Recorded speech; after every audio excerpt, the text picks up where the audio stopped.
Hello, and welcome to WP Product Talk, the place where every week we interview an experienced WordPress product owner on strategies, tips, experiences, failures, and triumphs of running successful and thriving WordPress product businesses.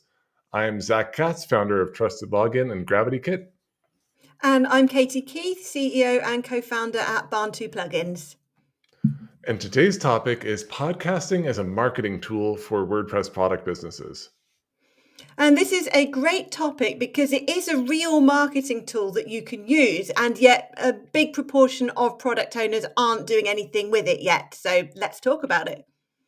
Yeah, and to talk with us about this today is our special guest, Matt Medeiros, who is very well known in the WordPress community as an expert podcaster. So, Matt, among other things, but Matt, please introduce yourself. In your introduction, the only thing I resonate with is failures out of that list of product owners making here. Matt Medeiros, podcasting about WordPress for quite some time, but you can find me at Gravity Forms, hosting the Breakdown podcast and often showing up on the YouTube channel in the form of a live stream, and then the WP Minute at thewpminute.com. Amazing. Well, thank you so much for coming on. And we'd also like to give you a special thank you for being one of the early supporters of WP Product Talk. So when it was first founded by Cromwell and Kim Coleman, you helped to distribute it and were by far the most important Matt in the history of this podcast. I think we can all agree. So if anybody's watching, then feel free to leave your comments, and we'd love to answer your questions about podcasting for WordPress product owners. When Cromwell asked me about podcasting, he's like, how do I do this thing? I'm like, Cromwell, listen, just let me distribute it for you. It's going to be way. He's like, I want to use Twitter Spaces. Cromwell, that's not how you do it. So I helped him try to just get this thing off the audio ground. So it was a pleasure. Excellent, yeah, and I heard Mullenweg at one point, and I on a podcast, and I was like, Mullenweg, you got to talk to Matt. Matt Medeiros is the Matt. So yeah. So Katie, why is this topic so important for WordPress product owners? Well, podcasting is growing more rapidly than most forms of communications media. I Googled it and it said it's projected to expand by more than 5 times more than where it already is by 2030. And yet a lot of WordPress product company owners, like I said a minute ago, aren't using it as a marketing channel. I'd say it's particularly huge in the WordPress industry, and I think Matt will be able to share some stats and information and experiences about that later as well. And there are lots of podcasts run by community leaders, product company owners, service company owners, and so on. But I haven't really seen anybody talking about the impact of podcasting on product companies or whether it brings any concrete opportunities with return on investment. So I'd love to learn more about that and help other people learn too. So Matt, why would you say it's such an important topic specifically for product company owners? Yeah, so for me, it's I was talking to Zach about this in the green room. But podcasting is just another medium for broadcasting one's message. Whether it's you're an indie creator, you're building a plugin, you're not building a company maybe the size of Barn2 or Gravity Kit, and you're out there doing the build in public thing. I gravitate towards podcasting specifically because I enjoy the audio experience. As a consumer of content, audio is my favorite because I can do more stuff in the real world while tuning in to a podcast. I know not everyone can do that, but I can. So that's why I enjoy creating it. And then also as a creator, just enjoy the fact that it's a repurposable piece of content. It can be turned into a blog post. It can be turned into tweets. It's archivable, right? It's not this new age social media, TikTok, Instagram stories where these things just disappear. I like to have a body of work at the end of the day, to show all the effort in this channel. But why product owners should leverage it is for increasing that. I think maybe the proper term is that surface luck area. The biggest challenge with podcasting is everyone's favorite acronym, ROI. Am I getting customers from this? Is this thing working? Am I getting sales? It's like like the rest of marketing, nearly impossible to attribute that unless you've got like, a massive audience and you can do a lot of code tracking. But it increases that surface luck area of getting on another podcast like this, Katie, much like yourself, going on and guest appearances, broadcasting and spreading your message of Barn 2 and how you've built the company, supplementing what you already do in the build in public scene with Twitter, and just being like really open and transparent about building the business. These are things that are going to get you that increased visibility that everyone is looking for at the end of the day. Like when you're like, why aren't my sales going up? Sometimes it's just more eyeballs, right? We just need more eyeballs on the website, on the brand, on the product. And podcasting is a fantastic way to do it. And it's also what I found to be the most intimate or engaged audience, those that tune into you through audio. Maybe we'll talk about this later, but it's always not about the size of the audience, but how engaged they are. And folks who tune in week after week listening to you on audio are generally those that are going to be the most engaged. So if you only have 100 people listening to your podcast, but 1,000 people on YouTube, those 100 who listen to audio are probably the ones that really care the most about a brand. So cultivating that community network, whatever you want to call it, in my opinion, is the most important thing you can do with the dawn of AI and faceless brands, right?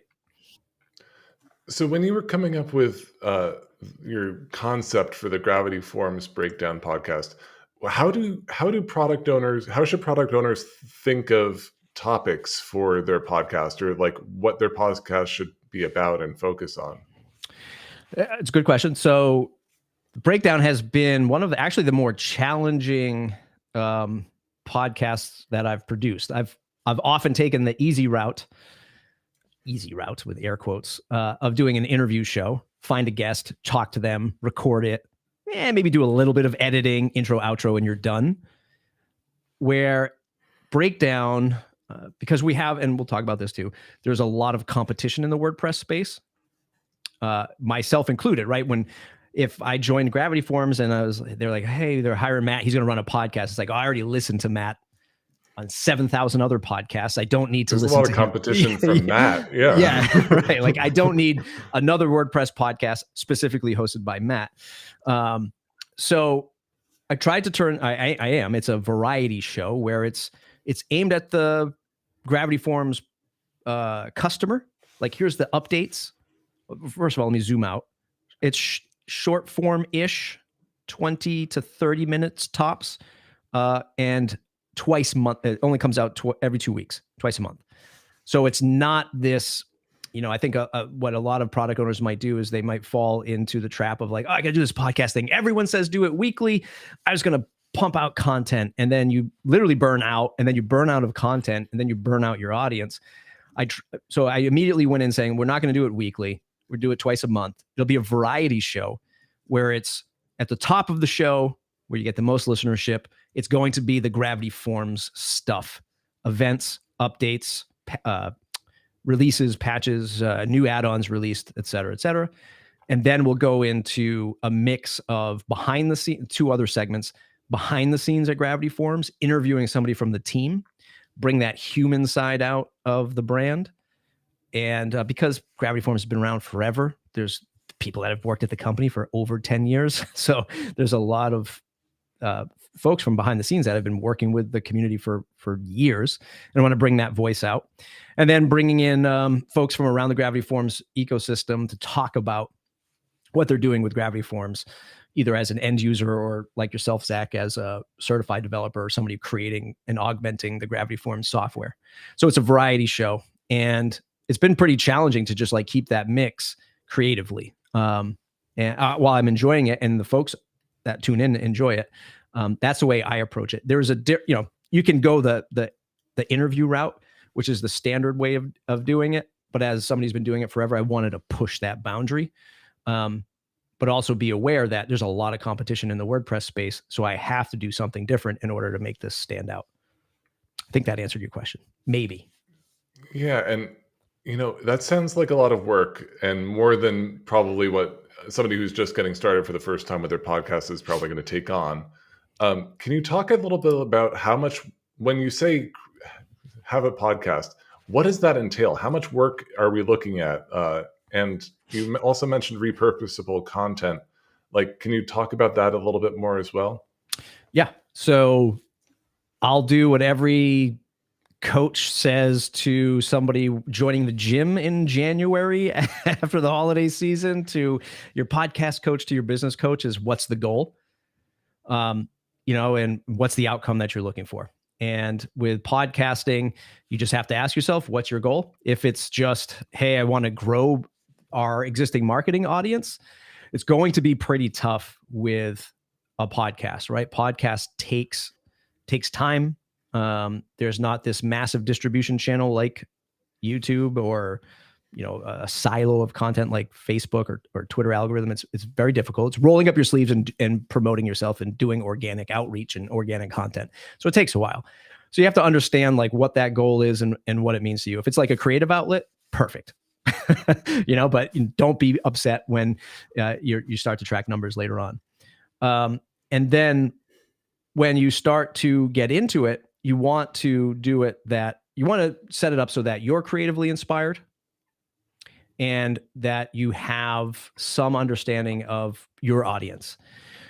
For example, the typical business online entrepreneur starts her podcast. She starts interviewing people. 12 episodes in, she's run out of friends. There's no one else to talk to. And now this thing becomes work, right? And you burned out those 12 friends in 3 months because you were doing it weekly. And now you're like, oh my God, this is work. I have to now find other guests. I have to critically think about the content. And that effort depends, back to your goals. It depends on what your goals are. And the effort of editing is tremendous, right? The more you can edit, the more that you can spend time crafting that story arc. Show notes like yourself. I'm looking at my laptop on the right-hand side. You have an outline for this episode. It's fantastic. Like, it's all this work that goes into editing and pre-production and post-production that a lot of people don't see. Very easy to hit record and ship it. And often the best route for folks to go, because that's where you learn. So long way of getting to what's the effort that goes into behind all of this stuff. Really depends on what those goals are. I say, get started, get yourself a halfway decent microphone. You could start the interview route, but just know that it becomes work eventually, and have a plan for that. And we could talk about that, as well. Yeah, you mentioned that unlike a YouTube channel or something, you're very much having to do the marketing off your own back. Do you have any advice about using the existing distribution channels for your podcast? For example, WP Product Talk is broadcast automatically to various places, which includes YouTube, so people could find it in search, and also things like Apple Podcasts. Do you think that makes a difference? And are there any ways that you have in mind to get the maximum exposure for a new podcast? When you bring up YouTube, it's like asking this audience, like, should I go with WordPress.org or WordPress.com?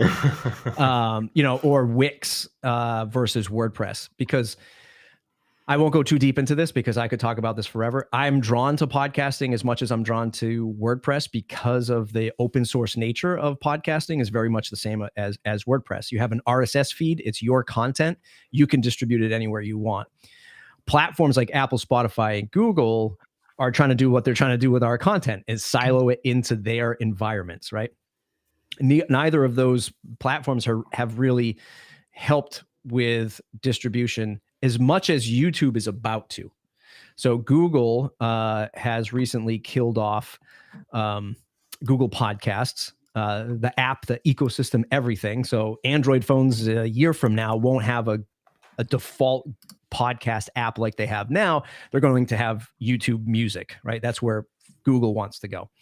So YouTube is now ingesting RSS feeds from creators. So it's like, oh, cool. I can distribute my podcast on YouTube now. And what it's going to do is take those audio episodes from, let's say, my Transistor account and put those audio files on YouTube. It's just going to be audio. They can tune into it with the YouTube Music app, but we'll just show the static cover art image. Or if you have an episode image, it will show that image as the video placeholder. But all of the what's happening now in the ecosystem is everyone's looking at that and reading the terms of service with Google. And of course, Google being Google is you can't have ads on it. You know, it's just like if you were uploading a YouTube video, you're beholden to those same terms of service. Will they help you distribute it? Sure. Is it the biggest search engine behind Google? Yes. You know, and it's going to help, but proceed with caution when you start to give, you know, your hard-earned content up to these platforms. Doesn't answer your question, but how to push folks to grow that audience is the typical content marketing wheel.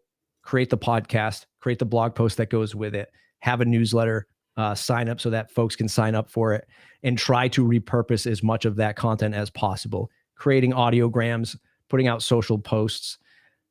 There is no limit. It's your time, right? How much can you break this stuff down and spread it out over, you know, a promotional period? The promotional period is the most important part of all of this stuff. And it's often overlooked because it's not as fun, and creating the content is the most fun part, but albeit the most important. It's why when you go to start an episode, like if you're a podcast, like if you're thinking about it now, do I want to do all this work? Do I want to do it in seasons? Maybe 12 episodes is my season 1, and I'm going to release this once a month. And once a month, that week 1, that episode goes out. For the next 3 weeks, I'm going to be promoting this. I'm going to write a blog post about the episode. I'm going to promote it for that second week. Week 3 is going to be all about social. Be promoting it on social. Week 4 is going to be about audio clips, video clips, whatever you want to promote. Getting ready for that next episode to be released in the next month. There's a ton of podcasts available. I just want to throw some data at you. If we go to podcastindex.org, which is like the open source alternative to Apple, there's 4.2 million podcasts in that index. Apple probably has 3/4 of that. Over the last 90 days, though, 462,000 of those 4.2 million were actually active. So there's a lot of podcasts, but not a lot of active podcasts. So while the number of 4.2 million can be scary, you know, you're looking at 500,000 in the last 90 days that were actually active, updated, changed, modified, et cetera. 30 days, 340,000. So the competition isn't that great in the audio space as it might be for like YouTube or TikTok. We have a user, or not a user, a listener who added a comment who says, the cadence issue has always been for me, twice a week burns through content, but takes the pressure of off the content length. Doing it once a month, it has to be perfect, it feels like, and contain everything.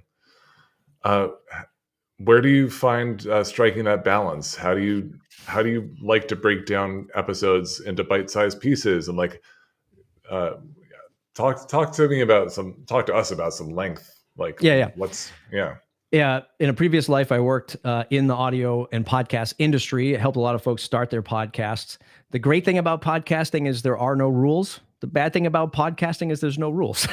And you can do it however you want to do it. So, for example, when I launched the WP Minute, you know, I have a full-time job. I had a full-time job then 3 years ago. I have a full-time job now and 3 young kids.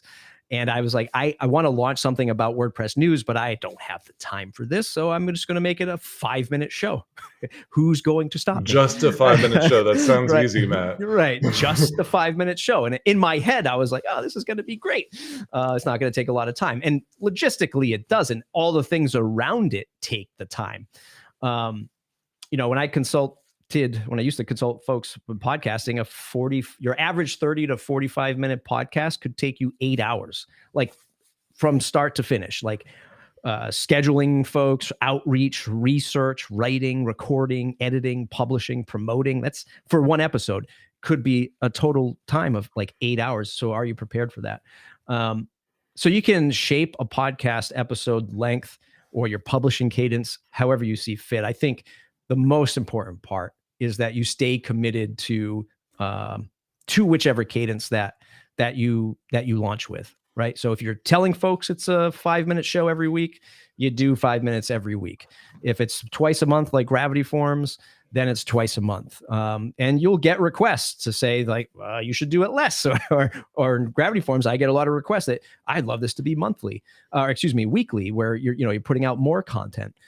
So, it could go either way. But there are no rules. And I think whatever satisfies your ability, your time slot available, you can choose that. But, people would always, when I was at my old gig, it would be like, hey, I see X comedian does 3-hour shows. Well, you don't have to do 3-hour shows. You can if you have the time and you want to, but it doesn't have to be that way. 5 minutes, 3 hours, whatever fits for you creatively and your audience.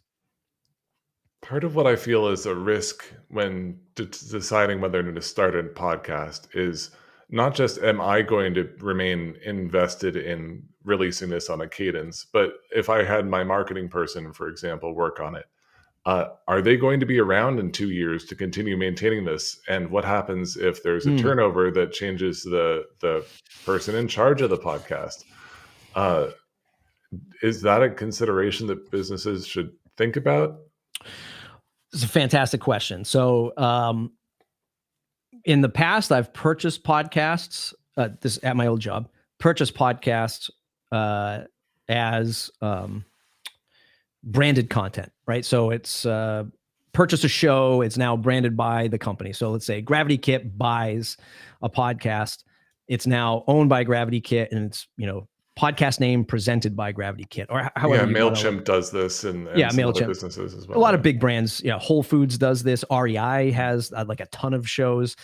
Ford, there's a lot of big brands that do, audio. Some that do it really bad, some that do it really well. And I think the audience audience doesn't get enough credit. I think a lot of folks will understand that maybe a host name changes, a new host, a new format to a show. It's really about communication at that level. So if you were to change things, even if you like, hey, I want to go from a 5-minute podcast to a 30-minute podcast every week, you just warm up the audience, and that you're going to lose a percentage of folks that might not be interested, but you warm them up to that. Like a few years ago, I remember sitting back and saying, look, I can't do this Matt Report thing anymore. Too much time, day job, kids, etc. Maybe somebody would want to buy the Matt Report. Sounded good in my head until I actually talked to people, and they're like, well, what are we going to do about you? Yeah, I actually looked at that. Somebody sent it to me because we were looking at acquiring something that was like impartial content, but it was all about you, as you say. And so it just didn't fit for us to take it over. Yeah. The challenge was like, I was too close to the flame. So I know how to do it as like a podcast producer and, run with it for X amount of years. So it can be done. And when you step back and you look at television shows, right, and you look at directors changing, writers changing on the studio, whatever, cast of characters, like you start to realize like, oh, it doesn't have to be this thing that's infinite, right? And you start to realize, why is there only 12 episodes in a season of my favorite show? I want more. It's because it's a lot of work, right? And you start to realize that as a podcaster, like maybe seasons is the secret trick to getting one ready for creating a podcast, because it gives you that moment to say, I stop in the summer to take a break. I can reset creatively as a creator, like mentally I can reset, and I can change the trajectory of season 2 or season 15, whatever one you're on, when I come back on the air. And it gives you that break. And I think what I was saying about, I think the audience will be able to handle that. Like, I think most people, like if we all were consuming content, somebody's like, hey, I'm going to change this.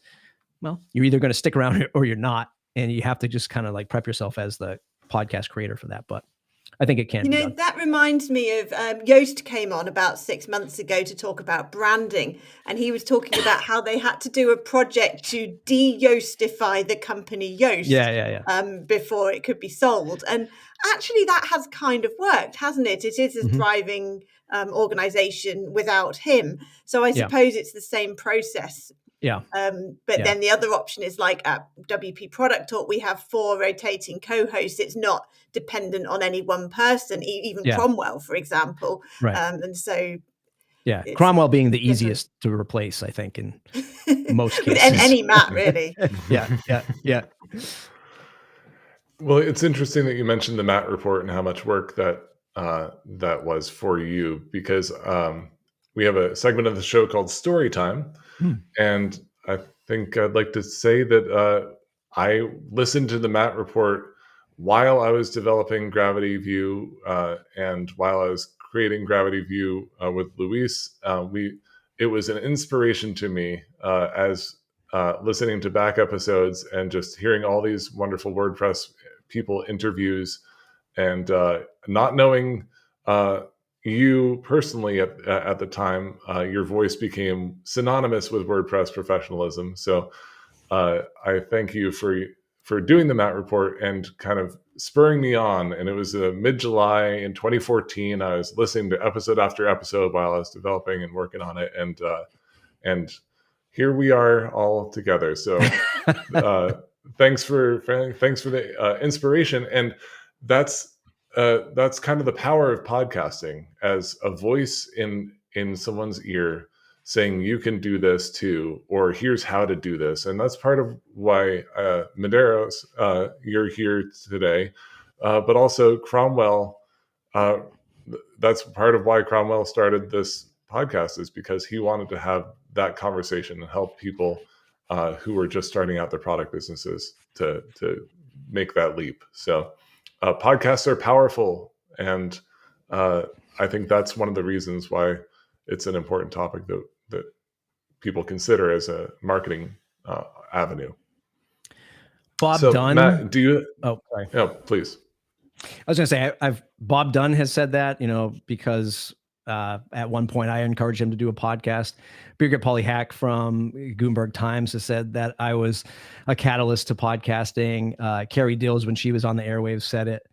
And all that has really framed for me is that somewhere in a WordCamp, these folks were sitting around a table and looked at me and said, well, if that guy can do it, I can do it too.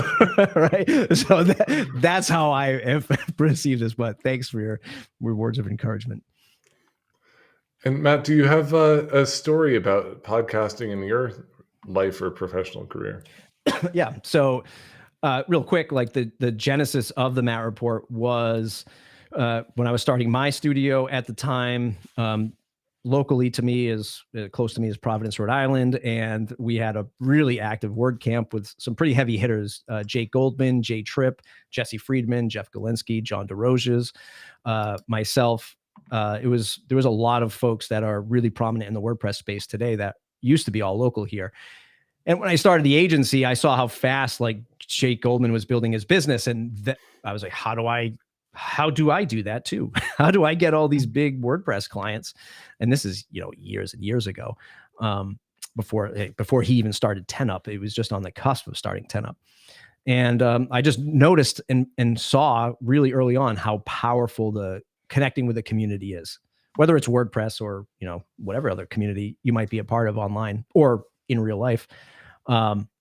Creating the podcast was able, that's what opened up the door, that surface luck area, to connect with other agencies. Brad and Lisa from WebDev, when I met them and, they were taking on big clients at the time, and they're like, hey, do you want these smaller clients? I'm like, yes, I do.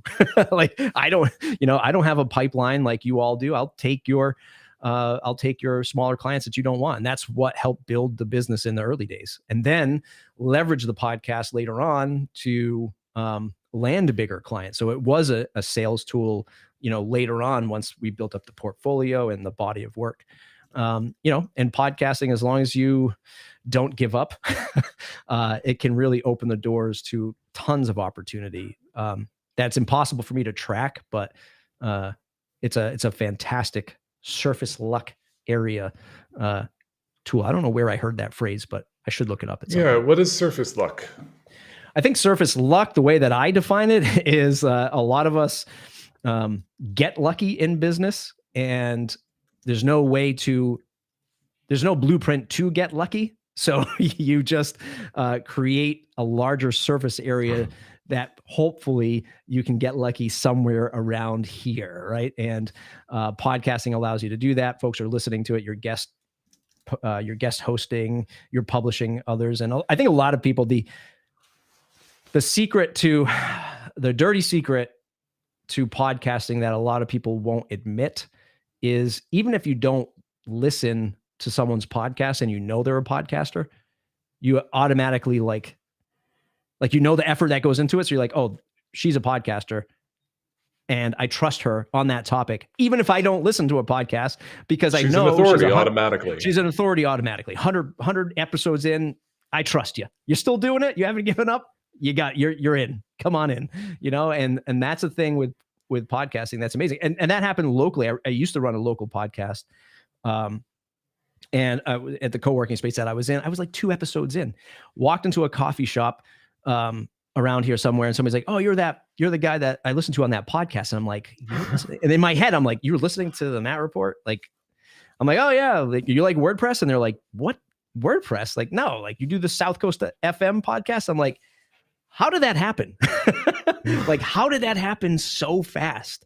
It was just that they saw me at the co-working space, and someone said that I did a podcast, or they were like, oh yeah, you're that podcast guy. Like, wow, you don't even listen, do you? And Katie, how about you? What's your personal experience with podcasting and as a marketing tool? Well, my story links in with something that we haven't covered yet. So far, we've talked a lot about starting your own podcast, but my podcasting story began and continues largely by being a guest on other people's podcasts. So I think I started doing this maybe after, probably might have been as recent as WordCamp in Porto last year. And there was a talk on the power of podcasting. And I came out of that not particularly confident enough to start my own, but thinking I should go on other people's podcasts, because that's a built-in audience to spread the word and raise awareness and so on. And so I tasked one of my marketing team to research different WordPress podcasts, and basically invited myself on some. And people are generally happy to hear from you. They're always looking for guests, so it's not difficult to get onto different podcasts. And there's so many that whatever you do in WordPress, there'll be something that somebody else is doing that they'd be happy to have you as a guest in your specialism. So I started off by doing that. And then I now co-host 2 podcasts, both of which I was invited on. I've never shown any initiative in this personally, but just by accepting these things, it's good. And it's been a really great learning experience. I have no idea of the ROI as a product company person. That's impossible to measure, because particularly the 2 podcasts that I do, there's this one, and there's also the Woo one that I do with Marcus Burnett, who added a comment earlier, both of which are about helping people with WordPress businesses, which are not our target market as a product company. So it's relatively unlikely to generate sales, and it's hard to measure. So I'm sure it kind of helps with authority with other product companies. It might help with things like collaborations or something like that. People might be more likely to work with my company as a result.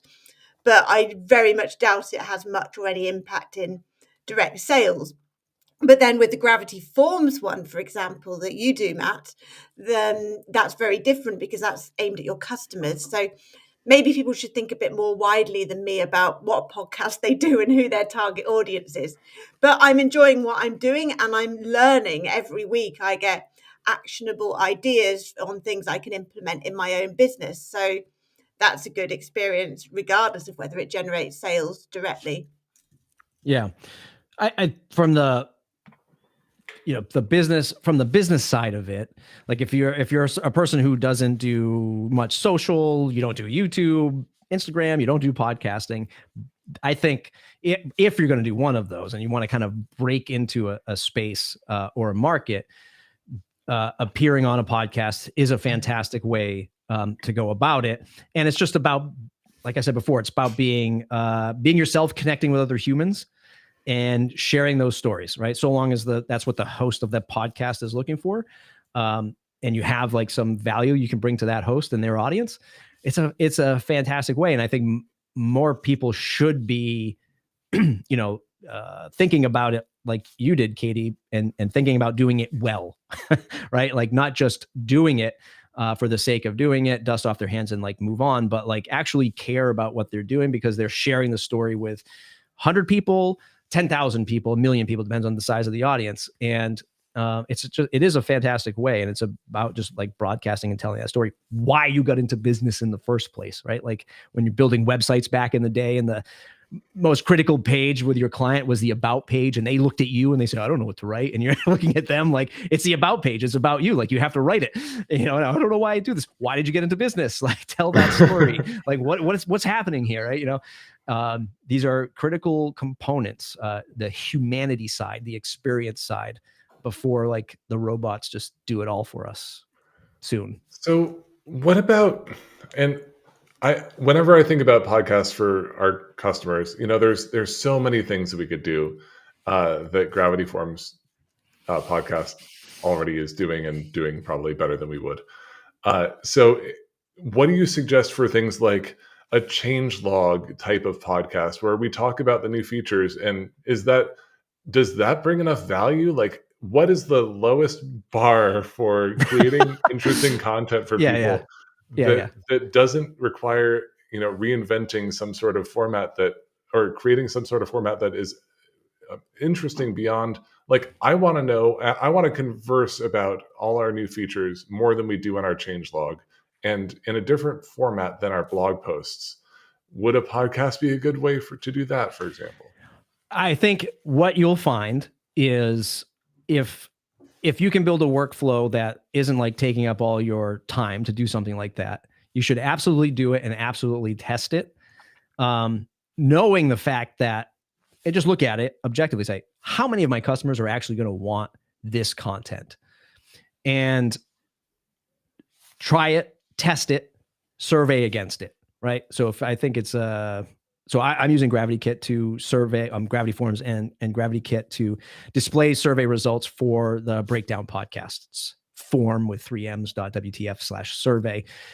And I survey the audience. I say, where do we fall in your podcast priority? Like, do you listen to the Breakdown podcast in your top 3, top 5, top 10? Like, where do I land, and what's the quality of this? So, I think if you can get folks to tune in a certain percentage, like if you can look at it and say, this percentage of people tune into this real intimate, long form changelog discussion, and can you do something with that audience? Like when you email them and have a conversation with them when you release a new episode, do they respond back?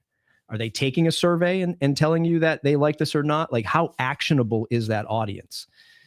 And that's the measuring stick for me when you're trying to do something that's like really pushing the boundaries of like your not so normal marketing channels, is if they can take action, if this audience is taking action that you're talking to, that's a good measuring stick, in my opinion. Because, well, I don't know, out of your customers, if 50 people listen to that, but you're getting 50 emails every time you send this episode out, that's fantastic, because people are really connected to this. And those are going to be your biggest fans for the podcast.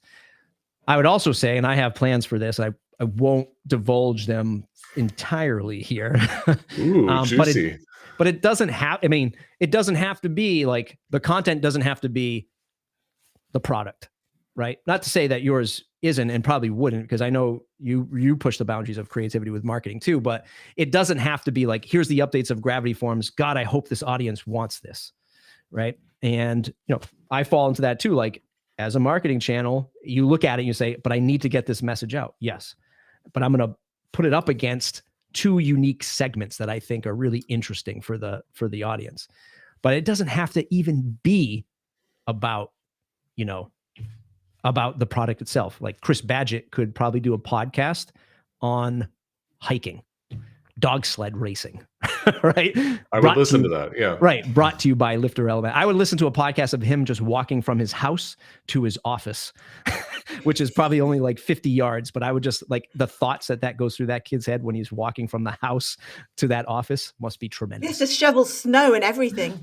Yeah. And I don't even, I think he walks out of the house 7 feet of snow and he doesn't even shovel it. He just pretends he's on the side of a mountain. And he just like every day's an adventure, walking 50 yards to his house, animals, food, all kinds of stuff.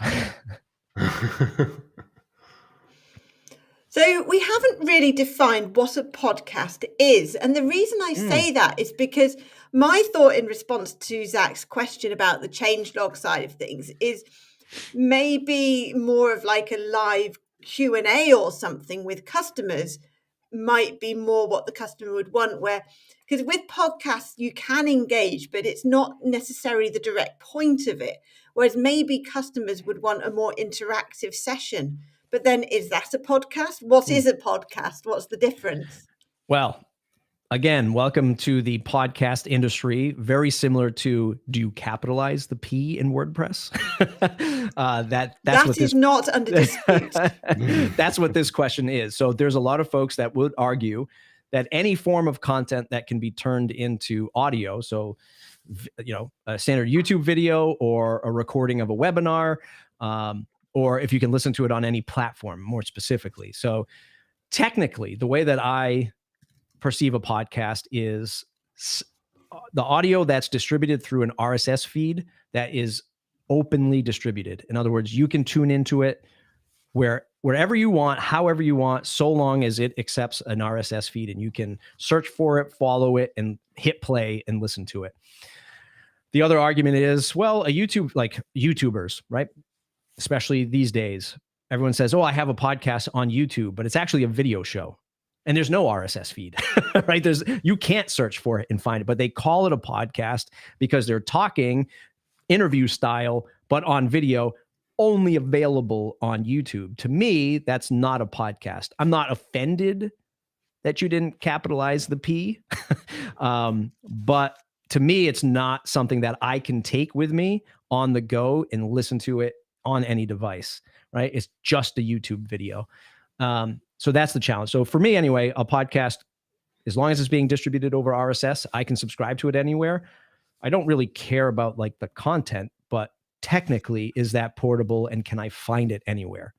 It's an advantage for both the listener and the creator to be openly distributed. And what's your opinion? I did a search for WordPress podcasts last year or 2 years ago. Forget about it. Yeah, well, there was a podcast that was taking blog articles and having an AI read them out loud. Yeah. Is that a podcast, Matt? It is a podcast. Technically, it's a podcast. Not a very entertaining podcast, but a podcast. I thought you were going to start talking about like the phrase WordPress podcast, because it's literally impossible to, like, Google doesn't know what to do with that. Google doesn't know, because Google says, oh, you want to start a podcast on WordPress? No, I want to listen to a podcast about. Why would you want to do that? Well, because it's a multi-billion-dollar industry and one of the most important pieces of open source software in the world. That's why. But yeah, I mean, yeah, I don't really judge there was a time where I didn't care that folks called their YouTube channel a podcast, as long as they felt like they were creating something and connecting with an audience. But the deeper I got into it, and I saw just like the industry perspective of content ownership and what big platforms will do, like, I sort of rolled back and I said, you know what? You have to attach it to an RSS feed. Like, it has to be openly published, or else, like, what's the point of all this stuff? Yeah, that's really interesting. It's almost like a philosophical definition of what is a podcast. With a bit of technology, it has to be on RSS, but ultimately it's a philosophical definition you've given there. Yeah, I mean, without Cromwell here, I won't go too deep into the tinfoil hat conspiracies, but my God, what if the internet actually uplifted the RSS spec years ago? What would that have done to all of our content? In distribution across social, our blog posts, our audio? Like, if each person could have their own RSS feed for everything, like, would we need these Twitter algorithms and these Facebook ad network? Like that. RSS is really important for distributing any content, in my opinion. A WordPress blog post or a podcast feed, because without that technology, like, I don't know. Imagine if Kindle books were like RSS readers. like it was a newspaper, but everyone had their own RSS feed and you could openly distribute that. Whew, the Join me on Mastodon. Activity Pub. Yeah. Come tootin'. So I think now is a good time for the best advice for new product owners on using podcasting as a marketing tool. Matt, I'd love to, can you distill all that you've shared with us today into what's your best advice? Yeah, if you're jumping into it and you're a little paranoid, that you're a little stressed out, you don't know where to start, you don't have to spend crazy money on hardware, which is always like the easy thing to do. Ooh, I get to buy shiny new things and go on Amazon. It's the best part of anything. That's the best part of anything, right? It satisfies you in that moment. But then you're like, what do I do with this stuff? You don't need to spend a lot of money. I go with the $50 to $70. I don't have it next to me right now, but ATR 2100 or the Samson Q2U microphone, very easy. The most important part after you get your microphone is good microphone etiquette, getting the microphone as close to the source of audio as possible. And then when you start creatively thinking about the show, and this, that advice is advice for whether you're going to start a podcast or be on a podcast. Very important. And then creatively, if you're like, okay, I'm a little overwhelmed, don't have a lot of time, think about your show in a season, think about 12 episodes, think about releasing it once a month to get yourself started, and then think about the promotion that goes along with every single episode. You're gonna be like, I feel like I need to create more, and it just like the exercise is just creating that audio. It doesn't have to be. Once a month, get the audience primed, and promote around that and create all of that accessory or repurposed content around it. The blog post, the newsletter, the social, and you'll start to see, this is a lot of work. And it can be fulfilling and it can be very useful even at once a month. So that's how I would think about it. Think about it in seasons. You don't have to stretch it out for a year. It could be 6 months, but just know that there's an end point. It's when you keep it at infinity, when you don't stop and you feel like you're on this hamster wheel, like, oh my God, how am I going to tell the audience I don't want to do this anymore? Or that I want to just take a break. Going in with seasons in mind and having a beginning and an end, and maybe a story arc around that, is probably the best piece of advice that I can give. Yeah, and for my advice, I am so pleased to be on this podcast, which used to be a YouTube channel, and now we actually have an RSS feed, so we are officially a podcast. Recently, yes. Is to see if you can join an existing podcast. Podcasts are hard. People need help to put them together, and they might welcome you as a podcast co-host or as a frequent guest. That might be a good way to dip your toes. And my secondary advice is consider alternatives. If you're going to be so regimented and so disciplined with your time and effort that you're spending on a marketing channel, just imagine how much you could get done if you were blogging that regularly or if you were that active on social media. So podcasts are amazing and a very intimate and powerful medium, but there are other alternatives, and maybe that amount of work could be better spent elsewhere if you're a new product owner. Yeah, that's fair. Mine would be to think about what you enjoy and where your audience are. So if you would really love to have your own podcast and you would also enjoy all the peripheral tasks like marketing it, then by all means start one. Otherwise, then maybe think about going on a guest on relevant ones that you found your audience are listening to. You don't have to do your own, and then you can tap into existing audiences and learn a lot and hopefully meet some cool people on the podcast. I can't say the number of people I've met on podcasts and then at WordCamps. It's really interesting to have that prior communication with people in the community. So going on other people's podcasts is a good way to meet people as well as getting your message out there. That's a great point. Well, that's a wrap for this episode. Matt Medeiros, thank you so much for joining us. Where can people find you online? Where can people listen to you more? gravityforums.com/breakdown to tune into the Breakdown podcast twice a month, and the WPminute.com WordPress.com is where you want to go for your favorite 5 minutes of WordPress. And breaking news today, breakingcontent.co is a limited podcast series that I'm doing with Brian Castle. Go to breakingcontent.co. It's a limited series. Brian and I only have so much time. We're going to dive into the content marketing side of what I'm building and what he's building. That's awesome. Thanks for sharing today. Breaking news, everybody. So be sure to follow Matt. And for our next show next week, we're going to be discussing how to increase software sales by switching from product videos to process videos with a special guest, Kevin Geary. And special thanks to Post Status for being our green room. If you're enjoying these shows, then do us a favor and hit like, subscribe, share it with your friends, mention it in your newsletters. And most of all, we hope to see you next week. Bye.